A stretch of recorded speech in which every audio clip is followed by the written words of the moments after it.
Claude Esco, d'après vous, est-ce que l'homme a besoin de science? Oui, vaste question.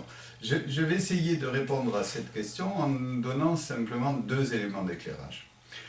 Le premier, sur le plan de l'histoire de l'espèce humaine, je dirais que d'une certaine manière, l'homme est programmé pour multiplier les situations de plaisir et pour éviter les situations de déplaisir.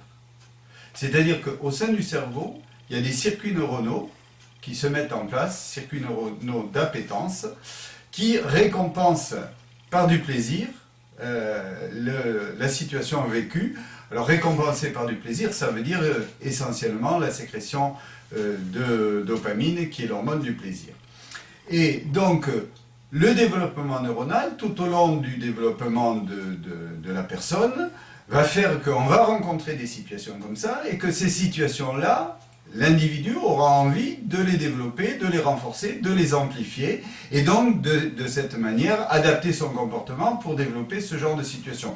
C'est la situation qui fait que, par exemple, la mère, dans son rapport avec l'enfant, va générer des situations comme ça. Ensuite, c'est l'environnement qui en générera, et l'enfant se construira de cette manière-là, avec ces situations qui vont construire sa personnalité. Et c'est sur cette situation-là que se construit le sentiment de curiosité. La curiosité, c'est finalement l'envie de découvrir de nouvelles situations qui vont générer du plaisir. Mais en même temps, dans le cerveau, se développent de manière antagoniste des réseaux neuronaux qui sont les réseaux de l'aversion, qui génèrent des comportements quand on est dans une situation très désagréable. Comportements de fuite, c'est-à-dire qu'on essaie de les éviter au maximum, et quand on n'arrive pas à les éviter, ça sera des comportements de défense, voire d'agressivité. Et que donc, chaque fois qu'on va se trouver dans une situation de ce style-là, on essaiera de la fuir, de l'éviter, ou ça générera donc ce que je disais. Et donc sur ces questions-là, quand on est dans une situation où on ne sait pas très bien si ça va être une situation désagréable ou pas, ça crée de l'inquiétude. Ça crée de l'inquiétude et ça peut même aller jusqu'à créer de la peur quand l'inquiétude peut se révéler être un danger. Et donc l'homme a développé tout un tas de stratégies qui lui permettent, pour dépasser ses peurs, d'essayer de comprendre ce qui se passe. Si je prends l'exemple, vous êtes dans la rue, vous vous promenez, vous voyez quelqu'un qui arrive vers vous, vous ne le connaissez pas, vous ne connaissez pas son comportement et vous ne comprenez pas ce comportement. Si en plus c'est la nuit, vous risquez de vous trouver en situation de je crains ou j'ai peur. Si par contre vous avez des clés de compréhension de son comportement, la peur disparaîtra. Et que donc l'homme s'est construit ces nécessités d'essayer de comprendre les choses, de les analyser et de créer, de donner du sens aux situations qu'il vit pour surmonter ses peurs.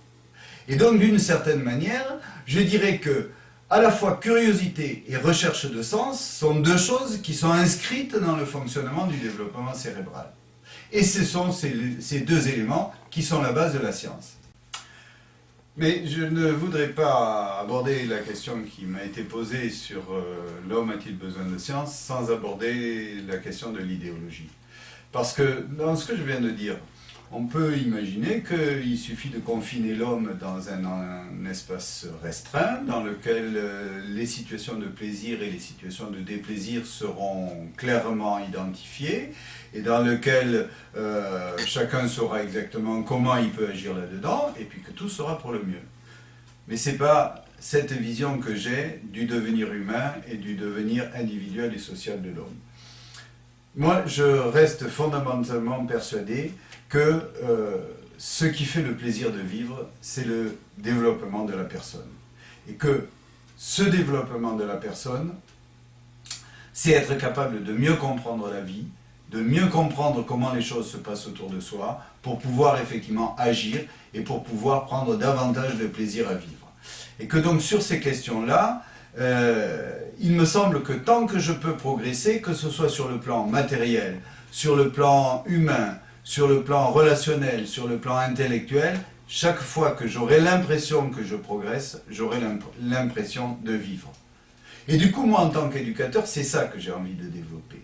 Ce que j'ai envie de développer, c'est d'une part de favoriser les situations de curiosité, les situations de questionnement qui vont ouvrir à de nouveaux plaisirs de la vie.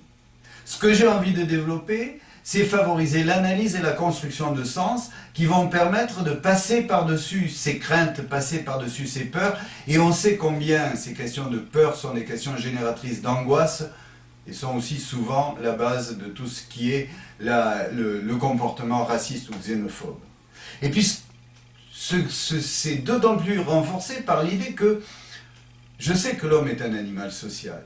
Et que donc, mon développement personnel dépend du développement de l'autre. Et alors quand je dis mon développement personnel dépend du développement de l'autre, je ne dis pas qu'il se fait contre le développement de l'autre, je dis qu'il se fait avec le développement de l'autre. Je sais que j'ai besoin de l'autre pour me développer. Et que j'ai besoin de lui parce que c'est dans le regard de l'autre, dans ce qu'il va me renvoyer que je construirai mon propre développement.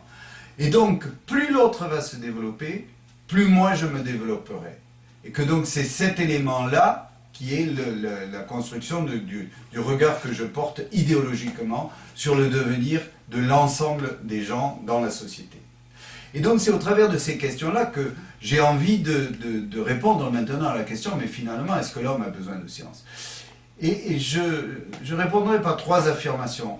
La première, la science, ça construit et ça ouvre à la curiosité, au questionnement, comme je venais de le dire, donc ça permet de développer les capacités d'action.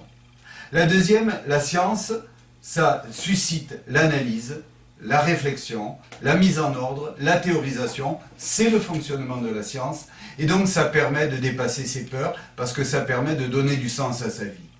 Et la troisième chose, c'est que la science, c'est un outil de partage, parce que c'est un outil de culture. On ne pourrait pas comprendre qu'un chercheur qui a fait une découverte, il la garde pour lui, et puis l'emporte avec lui dans sa tombe. Ça n'a pas de sens. La science, c'est quelque chose qui se partage, et c'est donc quelque chose qui est au service de l'ensemble des gens. Et donc, autour de ces questions-là, je dirais, et dans ce sens-là, oui, l'homme a besoin de science. Et je conclurai en citant Jacquard, parce qu'il me semble que finalement, être, c'est quand même d'abord s'interroger.